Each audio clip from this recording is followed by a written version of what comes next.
Este podcast se presenta por cortesía de Bancolombia y de su proyecto Orígenes. Esta iniciativa resalta la labor de hombres y mujeres que inspiran y que a través de la inclusión y la sostenibilidad han llevado bienestar y progreso a sus comunidades en el campo colombiano. En el banco hemos cumplido 148 años sincronizando nuestro latir con el corazón de un país que progresa de la mano de su gente, a la que acompañamos desde los orígenes. Bancolombia.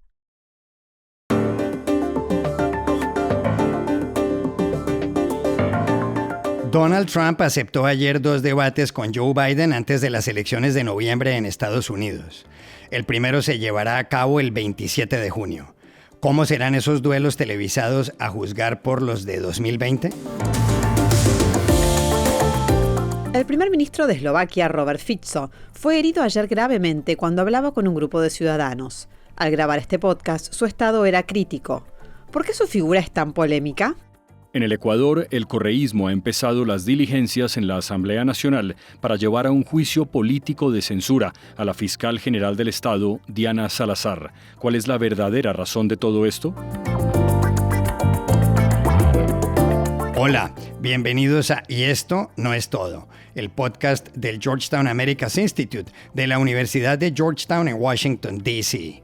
Soy Juan Carlos Iragorri, desde Atenas. Soy Paz Rodríguez Niel desde Buenos Aires.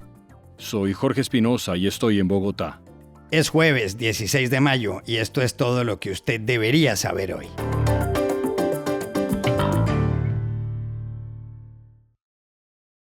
A menos de 6 meses para las elecciones en Estados Unidos, ayer quedó claro que Joe Biden y Donald Trump se enfrentarán en 2 debates televisados. El primero será en pocas semanas, el 27 de junio en la CNN.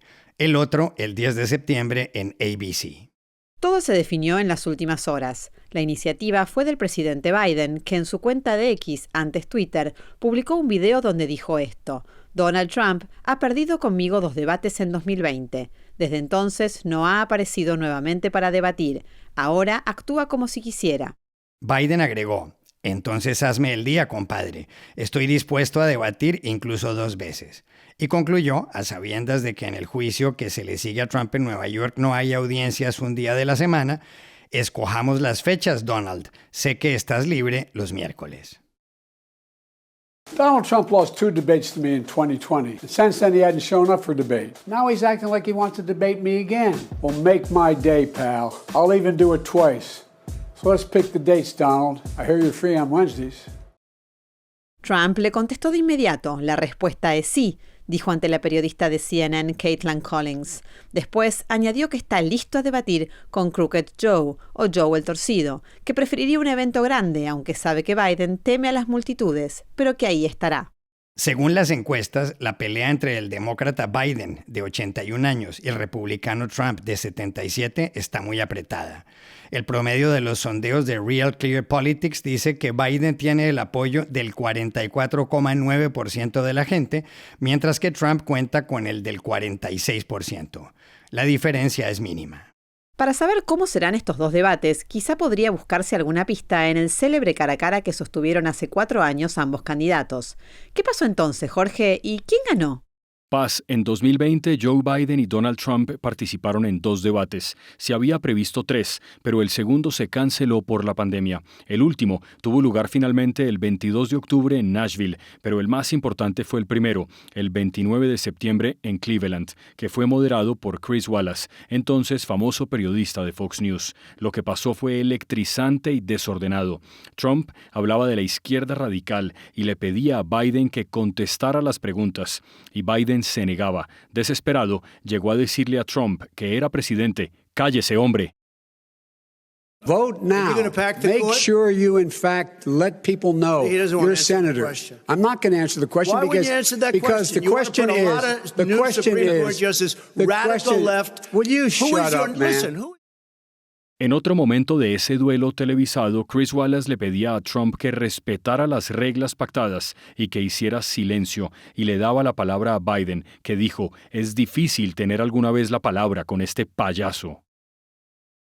Even the people who testified under oath. So let me ask you this. No, go ahead, Mr. I'm listening to you. Wait a minute. You get the final word, Mr. Well, it's hard to get any word in with this clown.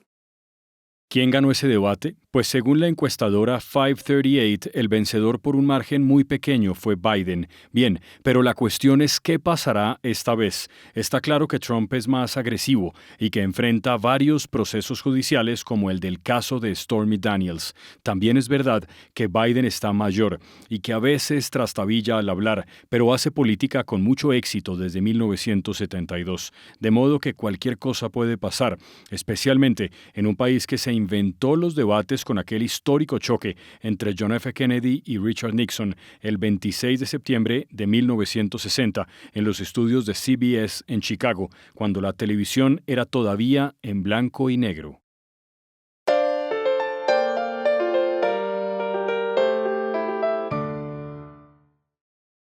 En los telediarios de ayer, la imagen dominante fue la de los disparos que recibió en Eslovaquia el primer ministro Robert Fico. Todo ocurrió por la mañana cuando el jefe del gobierno de ese país de Europa Central se bajó de su automóvil y se acercó a saludar a varias personas en la calle. Fico estaba justo delante de la Casa de la Cultura de Handlová, una localidad de 16.000 habitantes, situada 200 kilómetros al este de Bratislava, y en momentos en que dialogaba con los ciudadanos, uno de ellos, un hombre de 71 años, sacó un arma y abrió fuego contra él.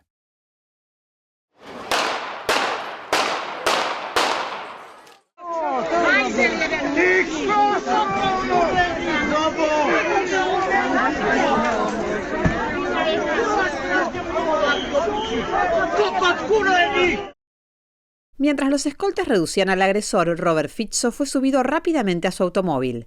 Poco después, lograron transportarlo en helicóptero a Banská Bystrica, donde fue intervenido quirúrgicamente. Pero, Juan Carlos, ¿quién es exactamente Robert Fico?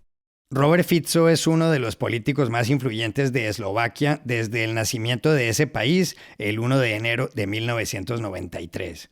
Nacido hace 59 años, estudió Derecho y se vinculó después al Partido Comunista.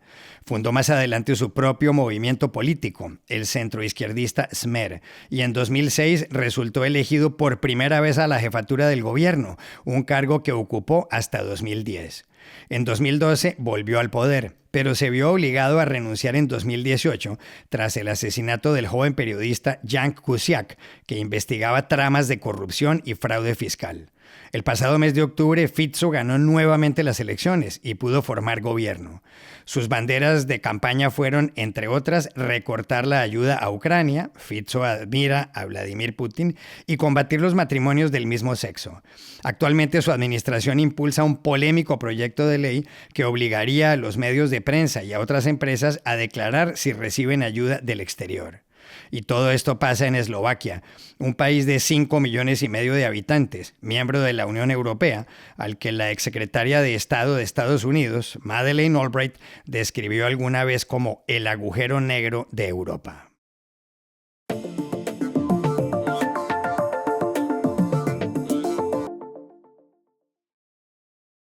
Este podcast se presenta por cortesía de Movistar Empresas, el aliado que está transformando negocios en Argentina, Chile, Colombia, Ecuador, Perú, Uruguay, México y Venezuela, brindando soluciones digitales que se ajustan a cada necesidad y potenciando sus operaciones con servicios en cloud, IoT, seguridad, conectividad, Big Data y advertising. Y este podcast también se presenta con el patrocinio de Tecnoglass, el poder de la calidad. Tecnoglass es la compañía líder en la manufactura y comercialización de vidrios, ventanas y fachadas para el mercado de la construcción en Estados Unidos y el mundo. Para mayor información, visite nuestra página web www.tecnoglass.com. En el Ecuador, el movimiento Revolución Ciudadana del expresidente Rafael Correa quiere que Diana Salazar no siga como fiscal general del Estado. El miércoles, en la Asamblea Nacional, ese grupo comenzó los trámites para que a ella se le siga un juicio político de censura. Según el asambleísta Héctor Valladares, Diana Salazar está incumpliendo sus funciones, porque si entre 2019 y 2022 la Fiscalía recibió desde la Unidad de Análisis Financiero 97 procesos por blanqueo de dinero, solo le ha metido el diente a una docena. Ella reaccionó en CNN en español. Tienen miedo las organizaciones criminales de cómo nosotros estamos en posibilidad de probar la infiltración del narcotráfico en la política aquí en el Ecuador. Me acusan de no haber realizado acciones en un caso durante el 2016 y 2017, cuando uno era fiscal general. Y el fiscal general, por supuesto, era el doctor Galo Chiriboga, un fiscal que en su momento fue, en primer lugar, embajador en España del correísmo y luego vino a cumplir las órdenes de su jefe. Fiscal general desde abril de 2019, Diana Salazar es abogada de la Universidad Central del Ecuador con especialización en la de Castilla-La Mancha en España y ha enfrentado causas como la del caso Metástasis, una gigantesca red de corrupción que se destapó en diciembre. Para muchos en el Ecuador, detrás del juicio que la Revolución Ciudadana quiere iniciar contra Diana Salazar, hay razones incluso políticas. ¿Es eso cierto? Llamamos anoche a Quito a Martín Pallares, columnista y analista del diario Expreso de Guayaquil. Mira, Juan Carlos, si es que uno quisiera decir cuál es el enemigo más terrible de Rafael Correa, sin duda diría que es Diana Salazar. Correa ni los suyos le perdonan haber sido la persona que llevó adelante el famoso caso Sobornos en el que se condenó a Correa para 8 años de prisión y que es el motivo por el cual está prófugo en Bélgica. Correa es obsesionado con la fiscal. Ahora precisamente su movimiento está llevando adelante un juicio político que aparentemente no tiene los votos en la Asamblea. Salazar es un personaje con mucho apoyo en la opinión pública, pero que en todo caso está sirviendo para que el correísmo trate de manchar su imagen de la forma más total. Incluso ahora se acaba de descubrir un plan que había para que el ex asambleísta correísta Ronnie Aliaga, que está prófugo de la justicia por una posible vinculación con el narcotráfico, iba a hacer unas revelaciones, supuestas revelaciones de que él tuvo una relación íntima con la fiscal. La idea obviamente es mancharla, pero claro, el correísmo, si tiene a una enemiga declarada, es a Diana Salazar. Y estas son otras cosas que usted también debería saber hoy. Aquí en Colombia, el gobierno le envió ayer una carta al de España para solicitarle la devolución del llamado Tesoro de los Quimbayas. Se trata de más de 400 piezas de oro, elaboradas por una cultura precolombina que se encuentran en Madrid. En 1893, el presidente Carlos Holguín, sin permiso del Congreso, se las regaló a la reina María Cristina por la ayuda que los españoles prestaron para un laudo arbitral entre Colombia y Venezuela. En el Ecuador, la empresa Vinacin S.A., de la cual es accionista Lavinia Balbonesi, la esposa del presidente Daniel Noboa, anunció ayer que no continuará construyendo un complejo inmobiliario en el esterillo El Oloncito, una zona costera próxima a Guayaquil. La zona está protegida por normas ambientales, lo cual había generado protestas ciudadanas y denuncias de organizaciones como la Fundación La Iguana. 3 noticias de ayer para terminar. En Pekín aterrizó el presidente ruso Vladimir Putin para una visita de Estado de 2 días a su colega chino Xi Jinping. En los Países Bajos, el ultraderechista Geert Wilders llegó a un acuerdo para formar gobierno.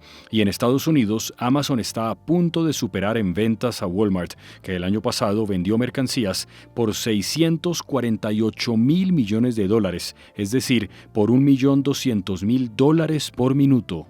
Y aquí termina el episodio de hoy de Y esto no es todo, donde siempre habrá más. En la producción estuvo John F. Burnett. Y pueden suscribirse a este podcast en nuestro sitio web, yestonoestodo.georgetown.edu, seguirnos en nuestras cuentas de X y de Instagram, @yestonoestodo, y buscarnos en nuestro canal de YouTube. Chao, hasta la próxima.